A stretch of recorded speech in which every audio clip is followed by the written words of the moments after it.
You have always felt like the broken one, the one who always feels like you are letting things slip through your fingers, the one who tries and still falls short, who gives everything and still feels empty at the end. Maybe someone told you that once, a teacher, a parent, someone who should have known better. Or maybe you decided it about yourself a long time ago, quietly, and never once questioned whether it was true. I want you to hear something before you carry that belief one more day. There is an old story about a water bearer and two clay pots, one perfect, one cracked. You probably know which one you feel like right now. But I promise you, by the time the story ends, you will see the crack very differently. Welcome to the silent lesson. Every story holds a lesson that words alone cannot teach.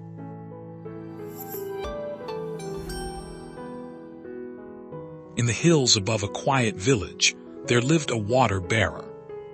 His life was simple, and his work was the same every single day. Each morning before sunrise, he walked a long, winding path down to the river at the valley floor.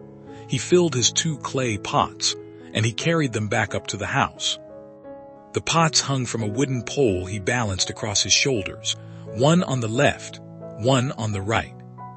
The pot on the left was perfect in every way, round and smooth, not a single mark on its surface. It never lost a drop. Every day it arrived home full to the brim.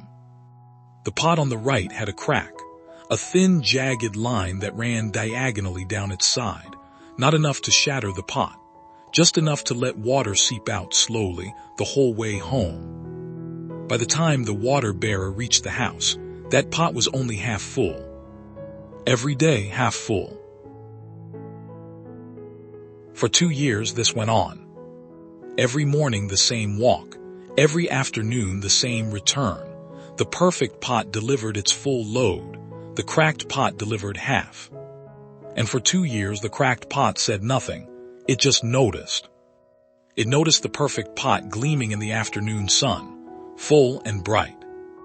It noticed the wasted water trail it left behind on the dry earth, a dark, wet line that disappeared into the dust by evening, as if it had never been there at all. It noticed the tired face of the water bearer, the extra trips he sometimes had to make because a full pot and a half pot were never quite enough.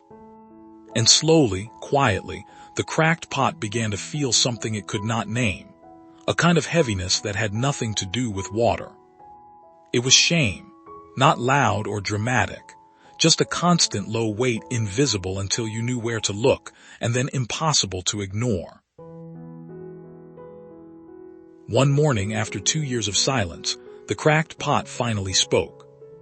"Water bearer," it said, "I owe you an apology." The man stopped on the path. He looked at the pot with quiet eyes. "An apology," he said, "for what?" "For this." The pot gestured toward the trail of dampened earth behind them. "I have been leaking for 2 years. I have delivered only half of what you need every single day. You carried me all this way every morning and I have never been worth the effort. I am sorry." The water bearer was quiet for a long moment. Then he said, "Before you apologize, I want you to look at something, not behind you, ahead of us. Look at the path we are walking on." The cracked pot looked. And for the first time in 2 years, it really looked, not at its own dripping side, not at the perfect pot, at the path itself. On the right side of the path, the side it had always walked on, the ground was soft and green. Wildflowers grew in clusters along the edge, bright and vivid. Yellow flowers and blue ones, and some so pale they were almost white. On the left side of the path, the side the perfect pot had always traveled, the ground was dry and pale. Hard-packed earth, cracked open in the heat. Almost nothing grew there. "I knew about your crack from the very first day," the water bearer said. "And so I planted seeds on your side of the path. Every morning you watered them. You did not know, but they did." The cracked pot was very still. It looked at the flowers again. The whole long length of the path from the river to the house. Hundreds of them. A full season of blooming, growing, spreading, all in the wake of what the pot had thought was its greatest failure. "These flowers are for the table," the water bearer said quietly. "Fresh flowers every day, because of you." The cracked pot did not speak for a while. Then it said, "But I wasted so much water."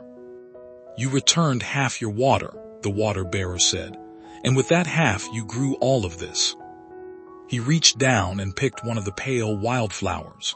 He held it up between his fingers so the cracked pot could see it clearly. A small, ordinary thing, nothing special on its own.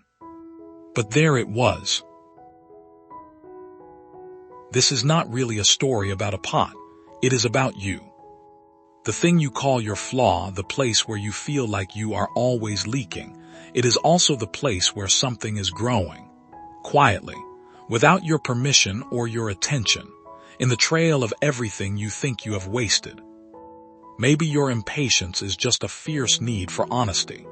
Maybe your sensitivity is the exact thing that makes you kind. Maybe the restlessness that keeps you awake at night is the same energy that drives you towards something the settled world will never understand. You have been watching the perfect pot your whole life, measuring yourself against something smooth and sealed and entirely closed.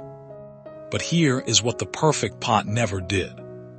It never left a drop behind. It never gave anything it was not asked to give. It arrived full, yes, but it arrived and was emptied and was filled again, and nothing in the world grew differently because of it. You have left a trail.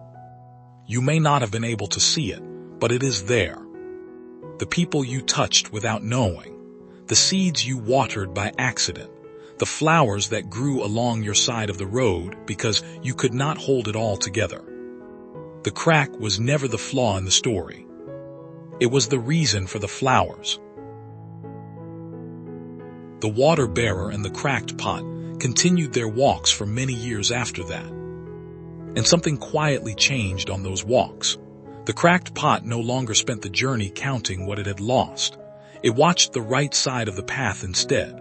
The way the flowers moved in the morning wind, the way the bees came, the way the soil stayed dark and soft long after the sun had dried everything else. It was not pride, something quieter than that. Acceptance. There is a question I want to leave with you, not to answer out loud if you do not want to, but to sit with. What is the crack you have been ashamed of, the real one, the one you have been carrying for years, certain it was your greatest flaw? Because I wonder, if you looked back along the path you have already walked, what is growing there? Tell me in the comments, 1 word or 100, whatever your crack is, I genuinely want to know. And if this story found you at the right moment, share it with someone who needs to hear it today. If you want to walk this path with us every week, subscribe to The Silent Lesson. We tell stories that teach you English and gently change the way you see yourself.